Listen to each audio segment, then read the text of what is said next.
from wherever you're watching us in Kenya and around the world. This is KBC Prime Edition, live from Broadcasting House right here in the capital city, Nairobi, Kenya. Good evening, I'm Mboya. My name is Museo. A very warm welcome to the program. Susan Fuku is our sign language interpreter tonight. You can be part of our conversation tonight at KBC Channel 1 News. The hashtag is Prime Edition, and of course at Purity_Museo and at Mboya24. Top in this live broadcast.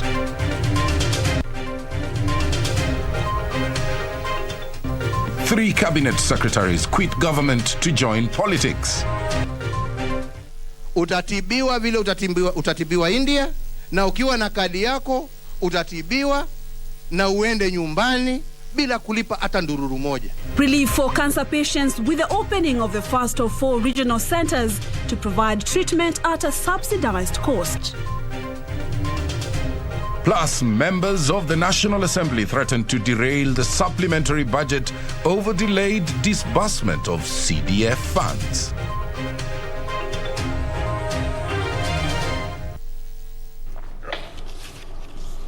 Thank you. A number of cabinet secretaries have quit to throw their hat in the contest of the August 9th general election. Devolution Cabinet Secretary Charles Kater, East Communities, Aden Mohammed and John Munyes of Mining and Petroleum have quit their coveted offices to try their luck in politics. Safina Chien reports. They are walking out of politics. Charles Kater, who once served as Kericho senator before being appointed cabinet secretary, is returning to familiar terrain, this time seeking to be governor of Kericho. I'm resigning from my office in government to focus my energy on contesting for the seat of governor of the county, the great county of Kericho, in August 9, 2022 elections. I have the vision and commitment and will pursue a development agenda that will grow the economy of the great county of Kericho. The former Kericho senator said he will embark on succeeding Governor Paul Chipkonyi, who is serving his final term. I'm going into a field of, I have competitors, and I believe I've never gone into an election without competition. So I believe in competition, and I'm ready for it. I'm ready for it, isn't it? And of course, it's obvious I'm going to UDA, isn't it? That is why I'm going to contest under UDA. Chief Administrative Secretary, Ministry of Labour, Patrick Olentutu, Devolution CAS Gideon Mungaro and their education counterpart Hassan Nur Hassan also took the cue. All three seeking the prized county offices. They will be vying for the seat of the governor of Narok County, and I'm looking forward to really now going to do politics instead of what I normally do here in at the ministry headquarters. But allow me to say that I have consulted widely with my people in Narok, and they have a lot of hope for me.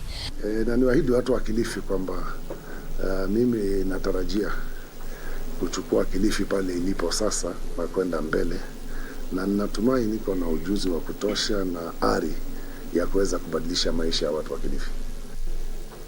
After several years of public service in various capacities, and after a lot of soul searching and listening to the people of my county, Mandera, I have accepted their request to seek for the elective position as the governor for Mandera County.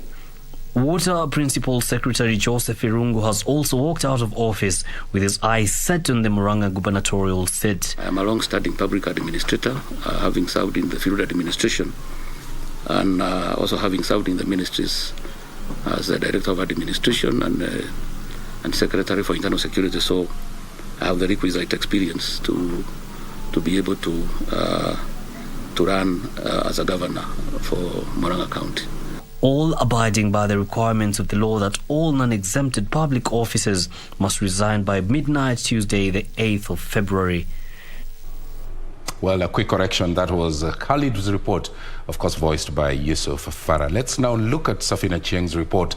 The government of President Uhuru Kenyatta is now left without 3 cabinet secretaries who have resigned to seek political office. The 3 heeded a directive from the Independent Electoral and Boundaries Commission requiring all non-exempted public officers seeking elective positions in the August polls. Here's the report.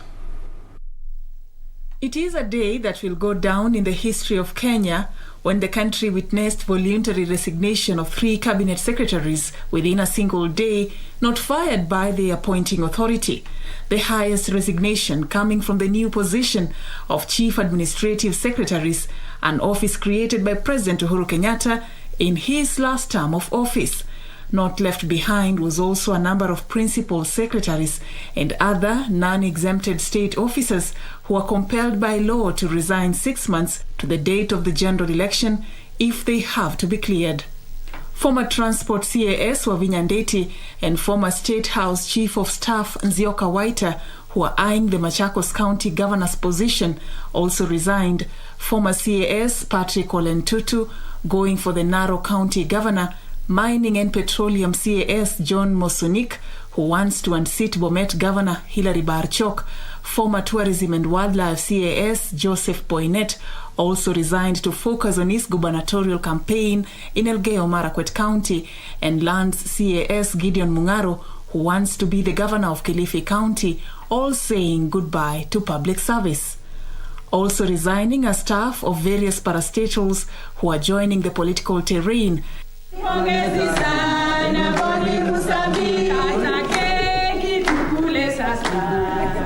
Kenya Broadcasting Corporation staff bid farewell to seasoned journalist Boni Musambi of Radio Taifa, who is quitting to vie for Member of Parliament in Kitui Central, with Charles Kariuki Kimani of Shoro FM also resigning to vie for MCA in Ngenda Ward of Gatundu South.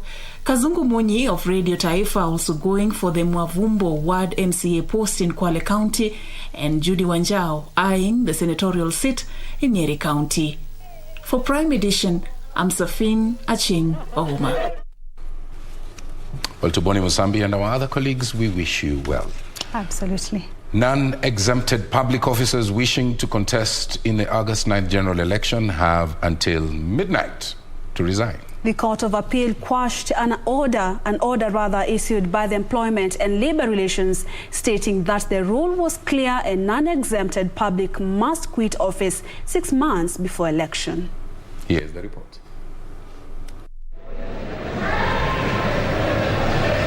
All non-exempted public offices eyeing political seats in the August 9th general election have until midnight to say goodbye to their offices. This follows a ruling by the Court of Appeal directing all who wish to vie for political seats to resign 6 months to the general elections. In a ruling delivered by Justice Daniel Musinga and Justice Karanja, the Court of Appeal set aside orders issued by the Employment and Labor Relations Court, stating that the court had no jurisdiction, adding failing to find the issue unconstitutionality and adding finding that there was no public participation. Meanwhile, former Nairobi Governor Evans Kidero has suffered another blow after the High Court ordered him to pay 427 million shillings, 269,795 shillings in tax. The ruling by Justice David Majanja comes after an audit conducted by the Commissioner for Domestic Taxes on his financial and business dealings. Sarafina Robi for Prime Edition. Well, the government will soon commission 3 cancer centers in Nakuru, Garissa and Nyeri counties, where services will be given at subsidized rates. While commissioning the Regional Cancer Treatment Center at the coast, General Teaching and Referral Hospital in Mombasa, President Uhuru Kenyatta said cancer patients will have access to quality as well as affordable treatment at the commissioned cancer centers. Juni Karisa is on that health beat. The Coast General Teaching and Referral Hospital admits 6,500 cancer patients annually. Of this number, about 650 are new cases, while it refers about 400 cases to facilities in Nairobi and abroad due to lack of specialized cancer treatment facilities. It has been a painful and costly ordeal for most patients and their families, especially when the disease causes death. A new dawn has dawned at the Coast General Teaching and Referral Hospital following the commissioning of the new state-of-the-art Regional Cancer Treatment Center targeted to treat at least 12,000 patients annually. Katika hii center ambaye tumefungua leo is life-saving treatment ambao hakuna pahali ingine, labda ufike Nairobi kuna mashini moja mbili na hizo ni za kibinafsi, ni private. Kuna ile ya Kenyatta University, hiyo ni moja ambaye tumefungua hivi majuzi, lakini hakuna pahali ingine. Labda upelekwe India, na kwenda India, huwezi kwenda India kama huna shilingi milioni 2 kwenda juu. Ni Wakenya wangapi wana uwezo wa kulipa pesa kama hiyo? Kunao. The government hopes to commission more specialized centers in Nakuru, Garissa and Nyeri as it seeks to lessen the financial burden of cancer treatment. When we talk about access to health within the dream that you gave us, the universal health coverage, this is the centerpiece of universal health coverage. Access to health, affordable health, and excellent standards of health. For the first time in our history, watu wanatoka hospitali ya kibinafsi wanakuja katika hospitali ya umma.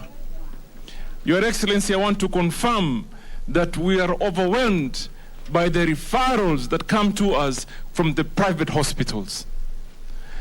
Your Excellency, I also want to confirm we are overwhelmed by the kind of support we're getting from professionals, from consultants, from doctors that have specialized, from private sector wanting to practice here in our facility. While opening the new facility in Mombasa, President Uhuru Kenyatta urged Kenyans to register in mass under the National Hospital Insurance Fund scheme in order to access quality treatment at the facilities. Hapa utatibiwa vile utatibiwa India, na ukiwa na kadi yako utatibiwa na uende nyumbani bila kulipa hata ndururu moja. Yeah? Sijui kama tunaelewana wenzangu. Bila kulipa hata ndururu moja. Pale pia tumeona upasuaji wa moyo unaendelea. Na unaendelea katika hospitali ya Mombasa. Kitu ambacho miaka 4 tu ilikuwa ndoto. As he reiterated his commitment to upscale universal healthcare coverage across the 47 counties, the president urged medical institutions to align their curriculum to emerging technological and scientific global health trends. For Prime Edition from Mombasa County, I'm Michael Mondiga. Thank you, Mwandiga. Let's now get into politics. Deputy President Dr. William Ruto says he has never absconded duty and his tours are practical parts of boardroom theories.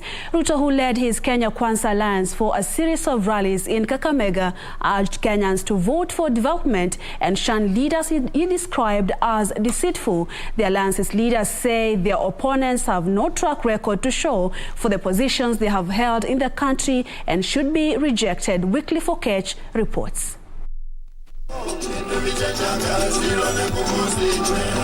Third day in a row in the Western Kenya region, the Kenya Kwanza Alliance principals led by Deputy President William Ruto continued the vote hunt, making stopovers at various market centers, including Likuyani, Lumakanda and Shinyalu, before the main rally in Matungu in Kakamega County. The Alliance principals told the electorate to shun leaders whom they claimed have no track record and development agenda, even as they sustained their attack on their Azimio counterparts. Deputy President William Ruto maintaining he has been part and parcel of development projects initiated by the Jubilee government. Wacha niwaeleze watu wa Azimio. Hii serikali mimi na Uhuru tulitengeneza. And Uhuru made an equal contribution as I did. Na katika kundi yetu hii ya Kenya Kwanza, this is the only team that understands what went right and what went wrong. We are able to build on what went right, and we are able to correct on what went wrong. Ruto accusing his opponents in the Azimio wing for seeking to reap where they did not sow. You first must apologize to the voters who voted for us in 2017 for sabotaging the program that we had campaigned on a platform for them to elect us, before you give us lectures on what you want to inherit and what you don't want to inherit. This as the alliance promised infrastructural development to spur economic growth. Nyinyi ndugu zetu wa Lumakanda mnakaa hapa karibu na hii barabara kubwa. Mara mingi mmeona matrela inarundikana kutoka Malaba mpaka kule Tarubo. Kweli Rongo? Serikali ya awamu ya 5 itapanua hii barabara kama dual carriage kutoka Malaba mpaka Nairobi. Irahisishe kusafiri na kubeba sehena za mizigo kwenda kwa nchi jirani. Sera zetu zinashikana, sera zetu zinaandamana, na ndio kwa sababu tukasema kwamba hakuna haja ya sisi kutembea njia tofauti.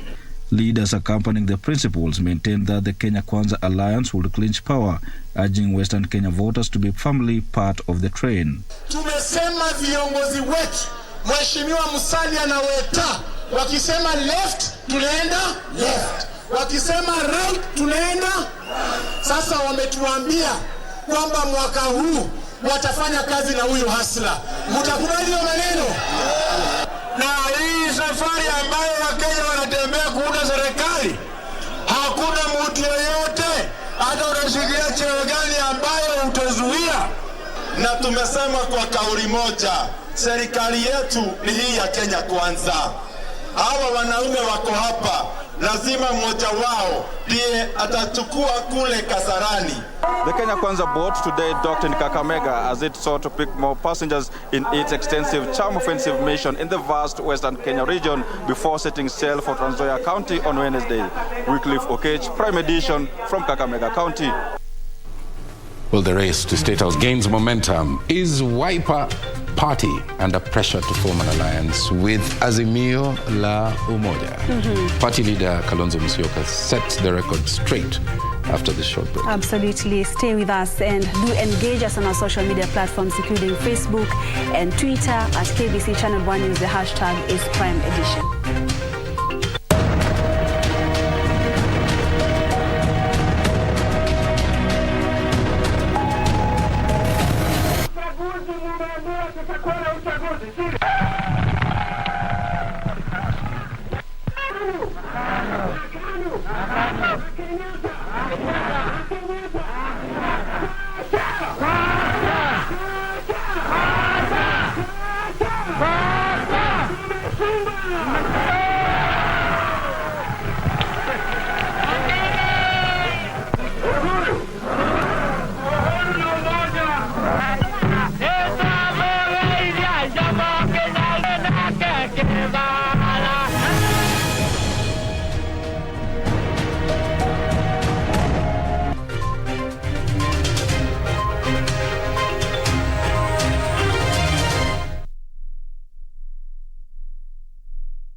Do you have a news story to share with KBC? Get in touch swiftly on email news@kbc.co.ke or call 0723-892-654 or 0734-780-124. Beacon Furnitures Limited. We're local manufacturers of quality office furniture, dealers in quality office equipment like fireproof safes and cabinets. Our automated state-of-the-art factories at Henna House along Enterprise Road in Nairobi's industrial area. Our showroom is at Uniafric House, Koinange Lane off Koinange Street. We are passionate believers in locally manufactured goods. When you and I buy locally made furniture, we impact on the livelihoods of our brothers and sisters. For orders, visit our showroom at Uni Africa House, Koinange Land off Koinange Street. Buchan Furnitures Limited. Jenga Kenya, tupate ajira.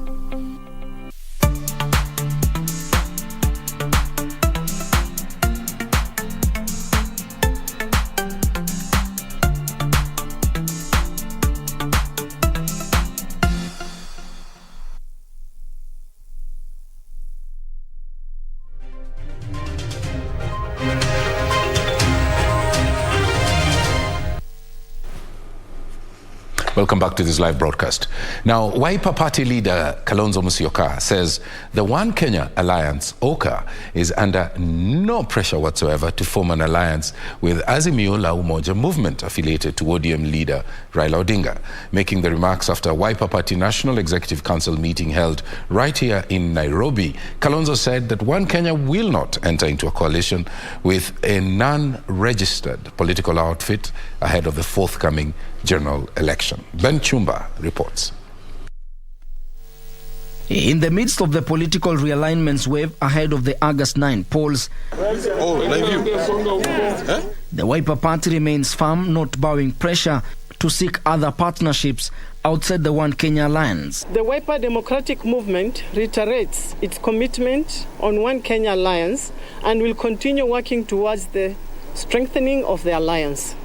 At its National Executive Council meeting in Nairobi, Kalonzo Musyoka was mandated to explore alliances with like-minded partners. There are those who say, oh, the most sought after political party in Wiper. Why?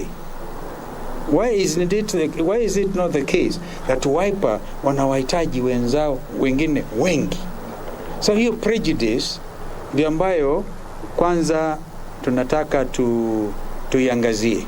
Their meeting coming days after OKA principal signed a working agreement set to be officially deposited with the Register of Political Parties on February 28, 2022. We will negotiate as equal partners and nothing less. As we do so, we will negotiate with partners in good faith and will engage in structured dialogue devoid of any machinations.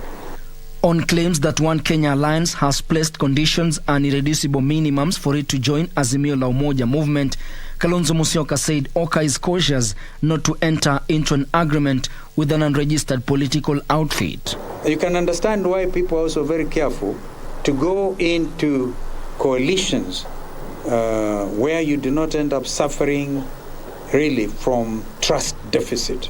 We said we are looking for partners of equal-minded.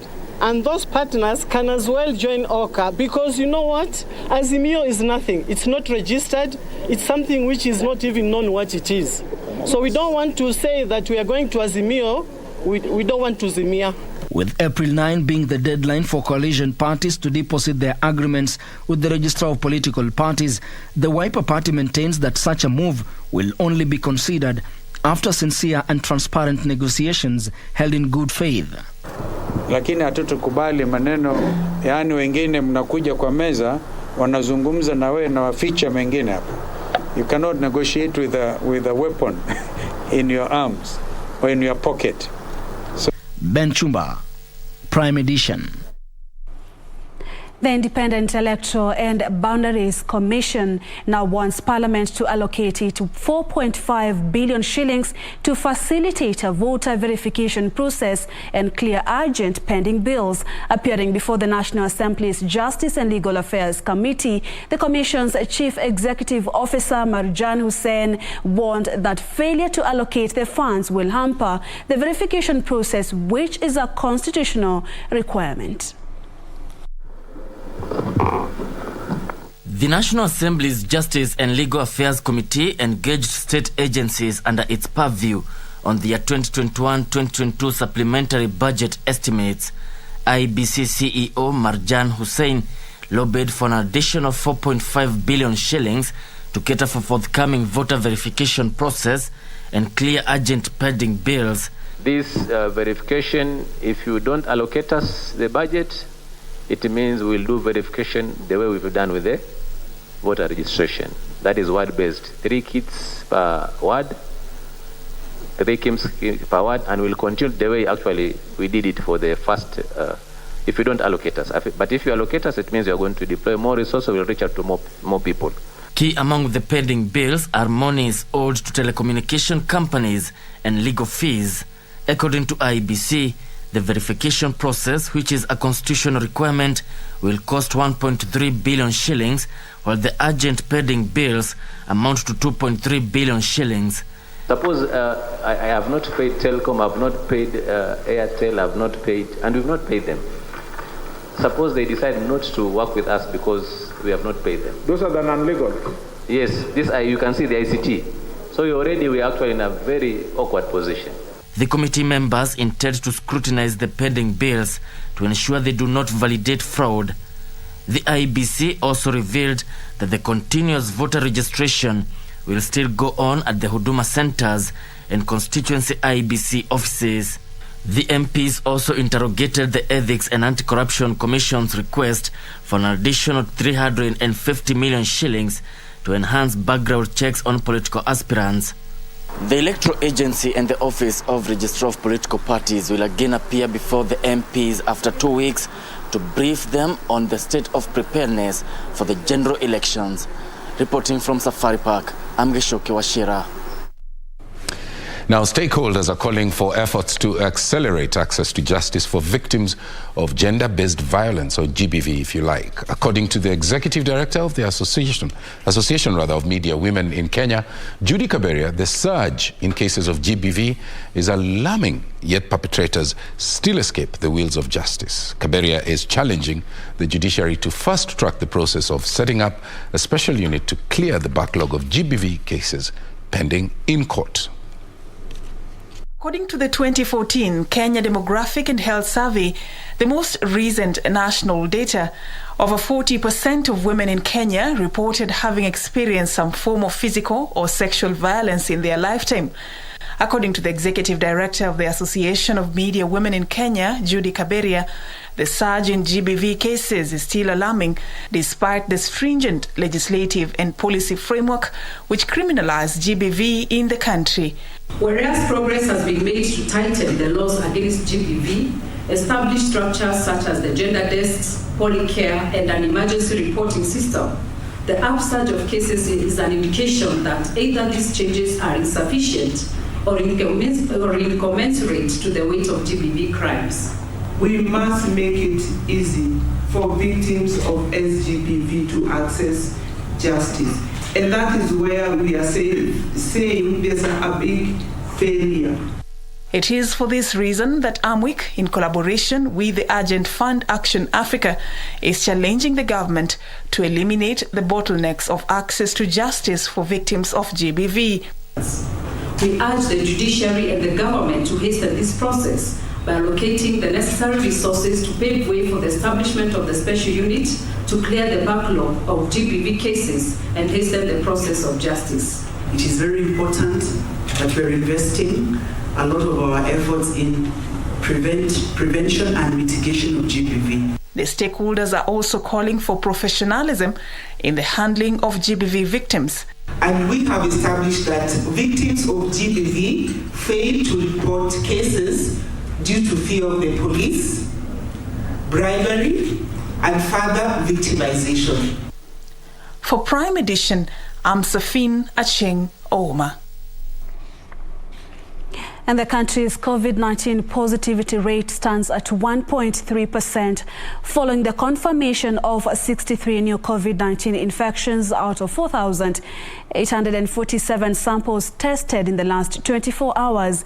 The total confirmed positive cases now stand at 322,214 out of over 3.3 million samples screened in the country so far. No death has been reported today, with a total number of fatalities standing at 5,621. Over 13.9 million vaccines have been administered in the country so far. According to data from Johns Hopkins University, over 398 million COVID-19 infections have been confirmed globally, with 5.8 million deaths being reported. In other news, the Mombasa County government has suspended the new traffic system put in place last week, effective midnight. This follows a public outcry by residents, matatu operators, and other stakeholders. Elsewhere, the National Government Administrative Officers Ngao has partnered with the Minister of Health in a COVID-19 rapid vaccination exercise in Elgeyo Marakwet that will be conducted for 10 days. Zainab Said reports. Addressing the media in Mombasa, the County Executive for Transport, Taufik Balala, announced that the two-way traffic system will resume immediately effective midnight. This follows public outcry from the residents, matatu operators and other stakeholders who all called for a review of the new traffic system. The traffic flow of motorized vehicles will revert to the position prevailing before the 2nd of February 2022. So as to restore the two-lane opposing system used previously around the island.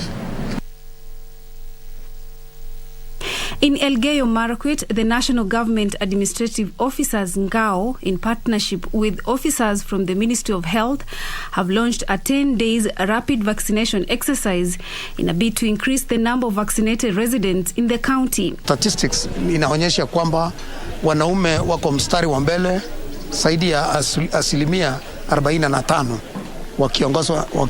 wakifuatwa na kina mama. Kwa hivyo tunahimiza kila mmoja wetu, hasa wale katika uongozi fulani, wanasiasa, hata watu wa kanisani, wakiwa wachungaji, wanaohubiri neno la Mungu pia waweze kuongezea jambo hili ya kuhimiza wananchi waweze kupata chanjo. Elsewhere, parents have been asked to instill discipline in their children and counsel them against alcohol and drug abuse. Nyanza Region Teachers Service Commission Director Stephen Jagi says the fear of authority and discipline should start at home. It has improved from 2.9 in 2017 to now the last results which was released, it is 4.1. Our target is that the sub-county should have a mean of 6 coming this year.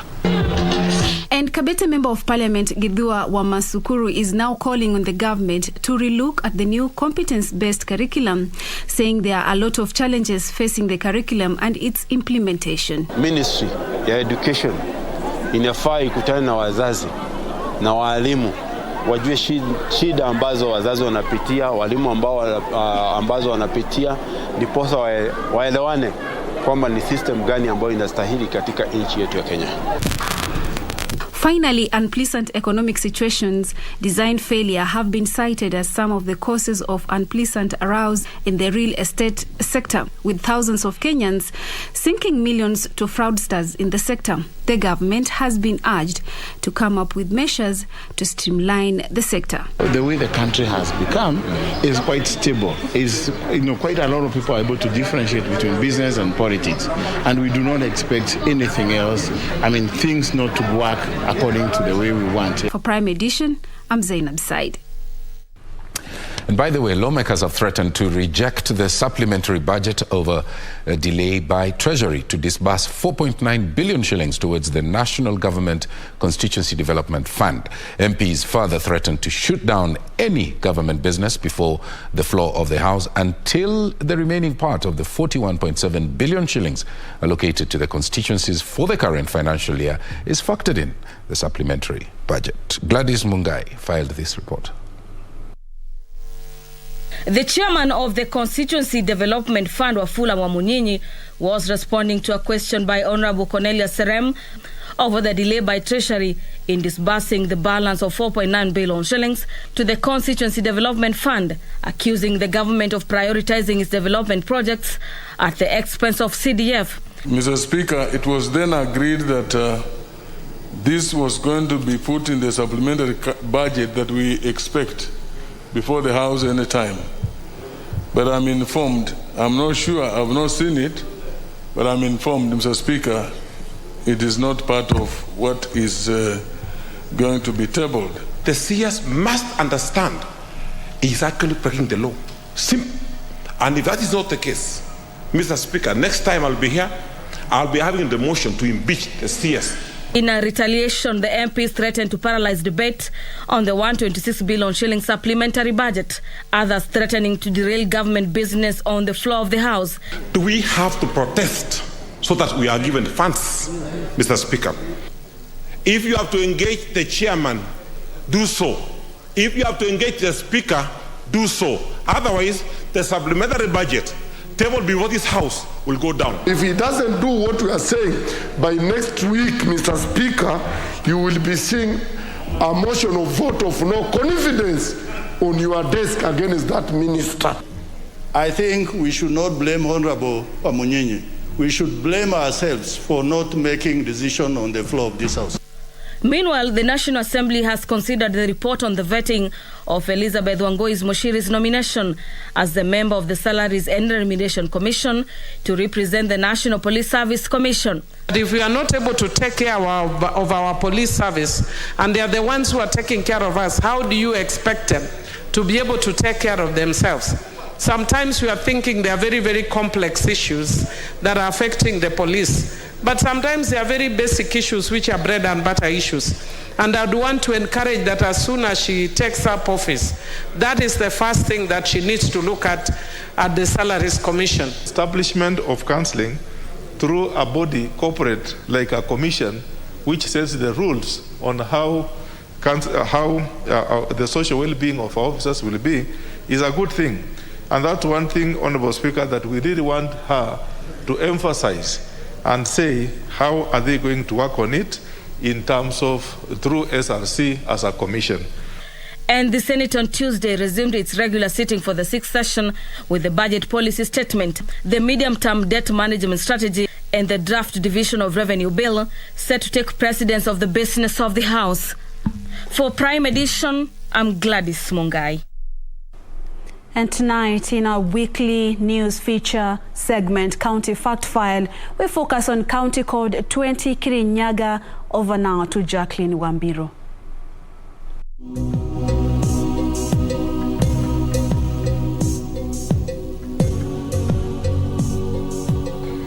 Located in central Kenya, Kirinyaga County borders Embu, Murang'a, Nyeri, and Machakos counties.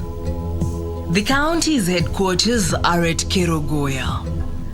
Kirinyaga County has a population of 610,411 according to 2019 Kenya Population and Housing Census.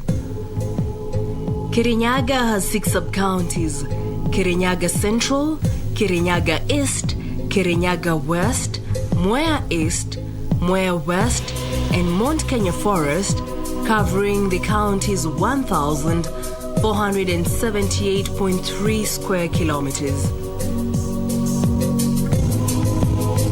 The county has 4 constituencies, including Mboya, Geshugo, Ndia, and Kirinyaga Central.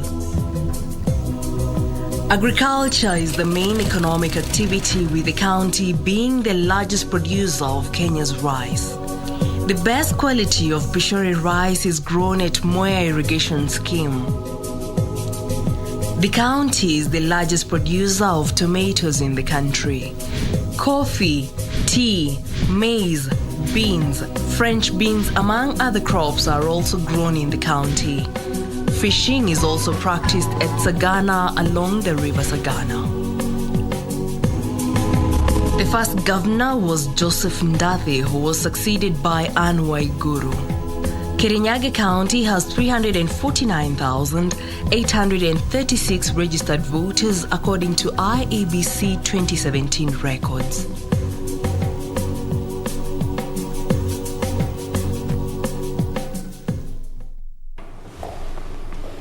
From County 20, we bring you back to County 47, where we take a short break. Absolutely. And when we return, we have Carol Njenga, who is on standby with the day's business. Also, keep tweeting. I'll be going through your feedback before the till end of this broadcast. Get on the phone.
Welcome back. We take a look at today's business news. My name is Carol Jenger.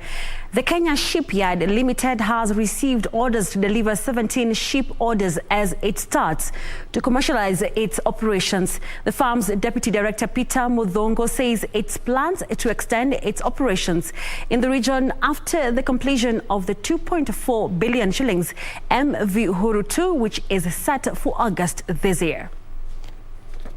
The MV Uhuru 2 is set for its first voyage in August this year, with the ship expected to be the first vessel to be fully assembled at the Kisumu shipping yard. Kenya Shipyards Limited says locally assembling the vessel has saved taxpayer 1.3 billion shillings in ship imports. That saving, where did it go? Of course, it went to schools, it went to health facilities, it went to other infrastructural projects, it went to social welfare, Inua Jamii, it went to youth empowerment programs. It went to many other projects and initiatives, programs for the sole purpose of enhancing service delivery to our people. That money could have gone to an individual. The firm says it's seeking to leverage on the 40% tax waiver on shipbuilding equipment by Treasury to increase its operation in the region. We are using those internationally accepted best practices of ship construction. And I can tell you for free that this will be the first ship in this lake that is certified internationally, with international standards. If you take this ship to any other ocean in this world, the ship will be accepted. KSL says it has so far received 17 ship orders from both within the region and local government agencies. We have about 6 orders which we have received. From within the country, we have about 11, and that is why we've commenced with 2 in Mombasa. There we are doing one of the Kenya Navy ships, and also another ship from one of our ministries, departments, and agencies, the Kenya Revenue Authority. KSL says its partnership with Damen Shipping Construction Company that has shipyards in South Africa and Egypt and 39 shipyards across the globe will enhance Kenya's quest to be a regional shipping construction hub in its long-term strategy.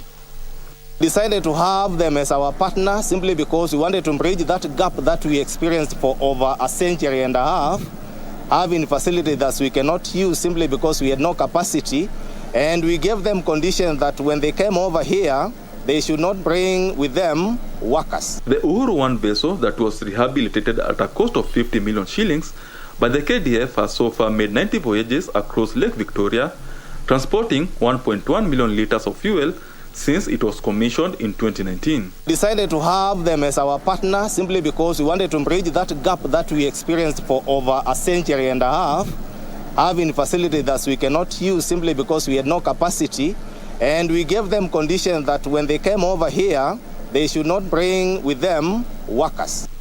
Benson Rioba reporting for Prime Edition.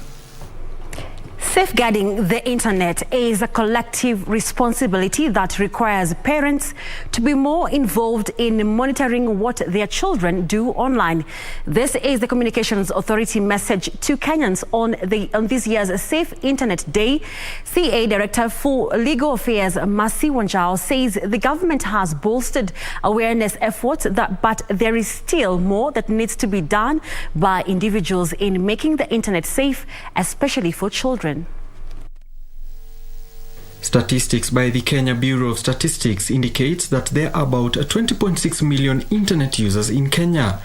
Of those, about 5 million internet-enabled handsets are used by those aged between 3 and 4. This means that more children are exposed to the internet before they can understand online risks. Thankfully, because of internet availability all over Kenya, learning is going on. But the downside of that is that our children are spending a lot of eyeball time watching the screens, more than was normally accepted before COVID. So because of this, children are becoming more and more vulnerable to online dangers like cyber stalking, cyberbullying, or even identity theft. And this is why we have continued to scale up the efforts to make children aware that they need to safeguard themselves while in this space. Wanjao says that emerging internet safety concerns keep evolving. When we were growing up, things that were available to us manually will no longer be available going forward. So because of this, the need to recognize that there's need for a higher vigilance and a higher awareness, and the fact that CA, alongside other partners, need to really play at the front of this conversation. We try to harness the power of gamification and fun while conveying the educational messages about how to be safe on the internet. This comes even as social media sites continue to record an influx of younger users online who have little or no awareness. Sure. So throughout history, children have played. You know, since our earliest time as humans, there have been the elements of play in games. We are trying to take that urge and use it for good, what we call gaming for good, by taking educational moments and building it into the game. CA says it has considered the risks involved in using internet devices and has come up with various initiatives such as child online protection tools to help children be safe online. Children and the internet, that's inevitable, but now the ball falls onto you to make sure that you've put enough safeguards to protect them from harmful content online. Alan Auko, Prime Edition. Construction of the much-delayed Kenya Advanced Institute of Science and Technology will start next month. The 9.3 billion shillings project at Konza Technopolis is expected to be completed by mid-2024. Konza Technopolis Chief Engineer John Tanui has further said admission of master's and doctorate students is expected to start early next year. Last year, Kenya and South Korea signed a funding agreement towards the construction of the Kenya Advanced Institute of Science and Technology. The government has already set aside land for the construction of the institute at the Konza Technopolis.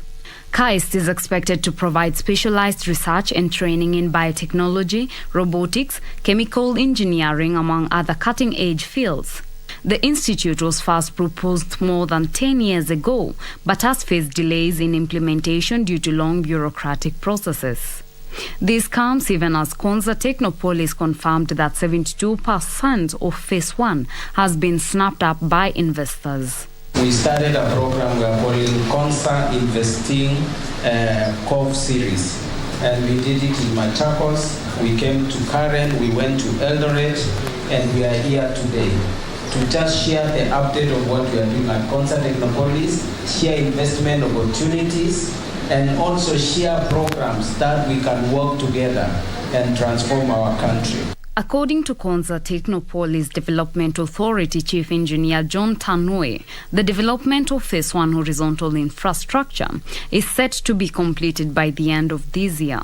Phase 1 consists of 147 parcels of land or 1,703 acres of land.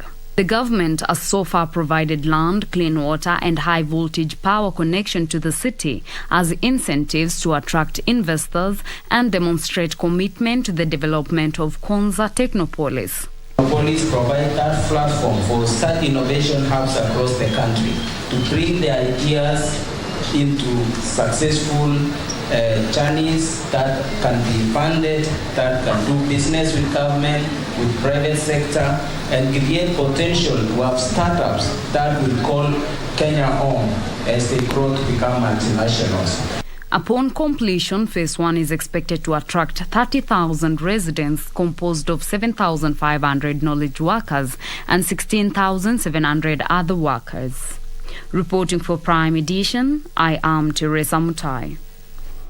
Moving on to housing sector, 582 housing units under the first phase of the 6 billion shillings Buxton affordable housing project in Mombasa County will be ready for occupancy by June this year.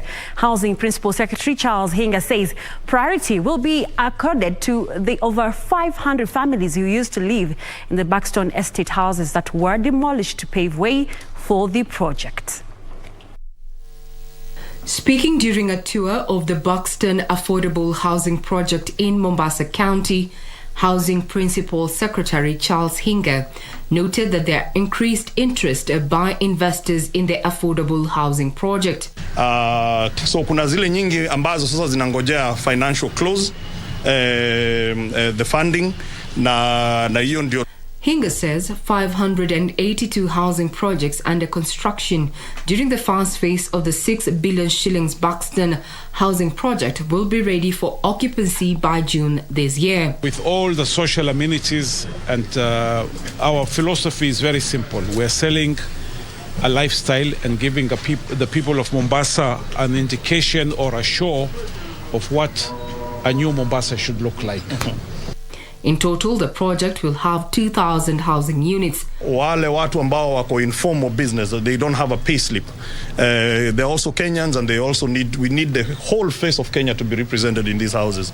So pia tuna mpango ambao tutawapatia mkopo at 3%, and then give them 20 years, 30 years. We can even do what is called multi-generational. Ili kama anataka kulipa nyumba 3,000, hiyo ndio anaweza, bas anaingia, lakini nyumba itakuwa yake. The PS revealed that over 500 families who had moved to pave way for the Buxton Affordable Housing Project will be the first beneficiaries of the modern housing project during the house allocation exercise. Regina Manyara reporting for Prime Edition. Kenyan startups attracted deals worth more than 19 billion shillings in 2020, making Kenya a top African innovation hub. This has seen Kenya being ranked top in digital readiness by the latest Agility Emerging Markets Logistics Index 2022. The survey shows that Kenya, South Africa and Nigeria, which came in second and third respectively, have the most active startup communities as well as some of the most connected populations. The sub-Saharan region has seen active development of its startup and innovation culture in the last decade. This is affirmed by the fact that the number of tech hubs working to support culture and its innovators has grown to 618 from less than 100 in 2010. The region's tech industry has seen particular success in digital banking and financial services technology over the last decade, and the sector saw nearly $3 billion invested during 2021 alone. According to the annual African Tech Startups Funding Report 2020, Kenyan tech startups raised a record amount of funding in 2020, securing a combined total of 19.1 billion Kenyan shillings. Digital readiness assesses digital skills, training, internet access, e-commerce growth, investment climate, and ability to nurture startups and green initiatives. Agility CEO Tarek Sultan said the competitiveness of emerging markets countries will be determined by their ability to develop digitally skilled businesses and talent pools and find the resolve to lower their emissions in ways that spur growth rather than sacrificing it. Fintech services in sub-Saharan Africa have been fundamental in bringing financial services to unbanked and underbanked populations, as well as helped to drive the growth of e-commerce in the region. Betty Kiptum, Prime Edition. The Kenya Urban Roads Authority has put on notice encroachers in Isiolo who have settlements along road reserves to clear off ahead of Tamaking. Kura Regional Deputy Director Engineer Daniel Nderitu says the 838 million shillings project is expected to take 24 months and will give the town and its environs a major facelift as well as improve accessibility. The roads project will be rolled out in the 3 wards of Wabera, Bulapesa and Burat of Isiolo town. In total, 10 kilometers of access roads will be upgraded to bitumen standards, with the authority projecting its completion by December 2023. The Kenyan Urban Roads Authority is planning to extend road tarmacking to 10 other devolved units after piloting in Isiolo County. Kura Regional Deputy Director Engineer Daniel Nderitu has told those who have encroached the 12.5-meter way leave of roads to vacate to pave way for the road expansion and upgrade. The surveyors will be on the ground starting next week. We will mark our road corridor. So we are pleading to the locals for those who are encroaching, because the road will bring benefits to them in terms of movement, in terms of value for their art. We are requesting them, pleading with them, they give us this road corridor. The authority projects that the water, sewage, electricity and internet services could be disrupted during the road upgrade period. The contractor has been urged to consider locals for employment. Na tutaweza kusukuma kwa wakati ambaye tutaweza kuwa na nyinyi, tuone tutajifaidi namna gani. The roads upgrade project is expected to improve accessibility of Isiolo town. We had invited the service providers, that's KPLC, Isiolo Water, and other service providers, so that they can help us clear the road corridor. Reporting for Prime Edition, my name is Ibak Said. That is how we wrap up business news for tonight. On the other end of the studio, Richard Munga is on standby. Have a good night. My name is Carol Chenga. Well, thank you, Caroline. And of course, for the viewers, always an honor to have your company for KBC's Sports Update.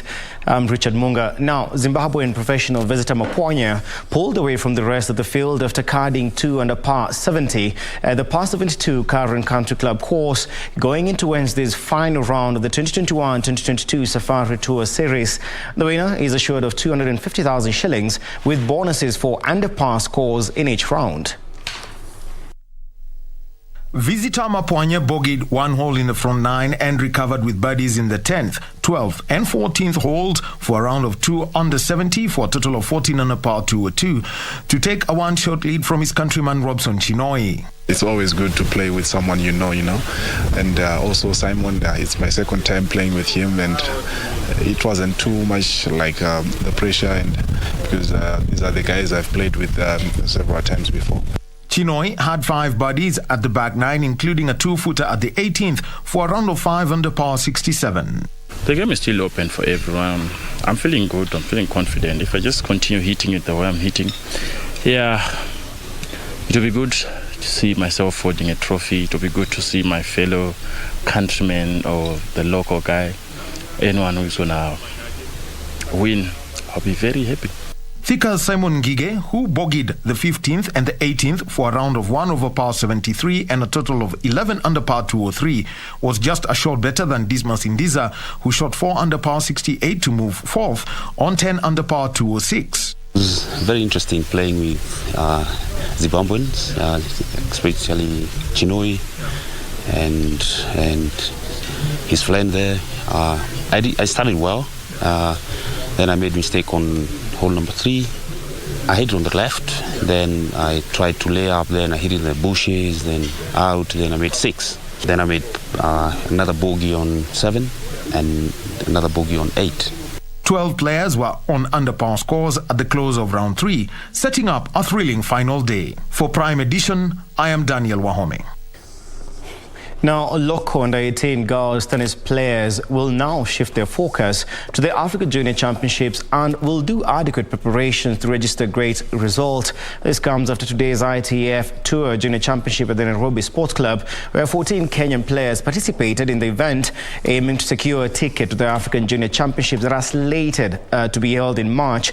The event, which attracted 17 countries, including host Kenya, England, Belgium and Brazil, will end on the 12th of this month.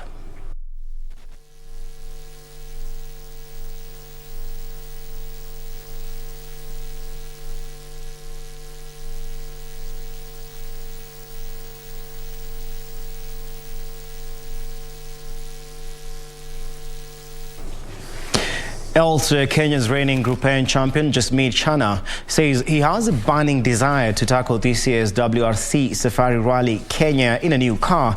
The former two-wheel drive and Group S champion says he harbors ambitions to be a priority driver, hence score points on the World Rally Championships lower tyre categories. The WRC returns to Africa for the second time since 2002. Jasmeet Chana has yet to reveal what car he is going to pilot for the iconic event, but he is optimistic to make his debut in the FIA Pyramid introduced this year. Meanwhile, Jasmeet has plans to finish the Kenya National Rally Championship season on a high.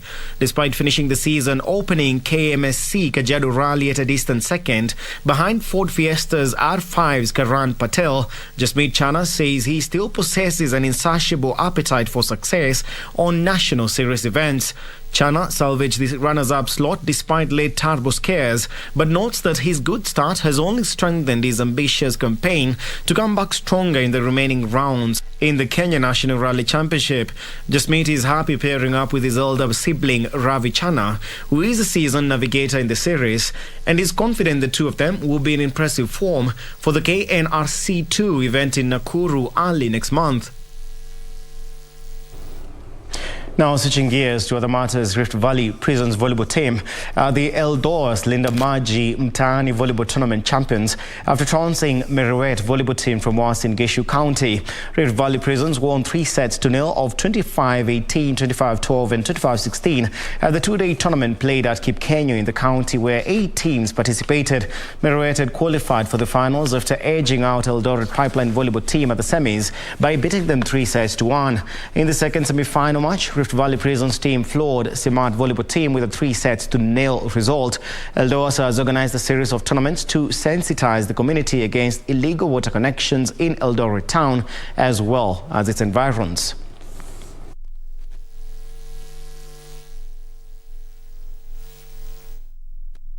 Internationally, double world champion Noah Lyles will headline the men's 60 meters at the Muller Indoor Grand Prix Birmingham, a World Athletics Indoor Tour Gold meeting on 19th of this month. The 24-year-old was the fastest man in the world over 200 meters in 2021, clocked 19.52 seconds, and is ranked 4th on the global all-time list with a time of 19.50 seconds, which he set in Switzerland back in 2019. Lyles ran a 60 meters personal best of 6.56 seconds for victory in the New Balance Indoor Grand Prix on Sunday last weekend, and will line up in Birmingham alongside his fellow US sprinter Ronnie Baker, the bronze medalist in the 60 meters at the 2018 World Indoor Championships. The Muller Indoor Grand Prix is the 5th meeting of the 2022 World Athletics Indoor Tour Gold Series. There are 7 gold level meetings across the series, which started in Germany on the 28th of January and concludes in Madrid on the 2nd of March.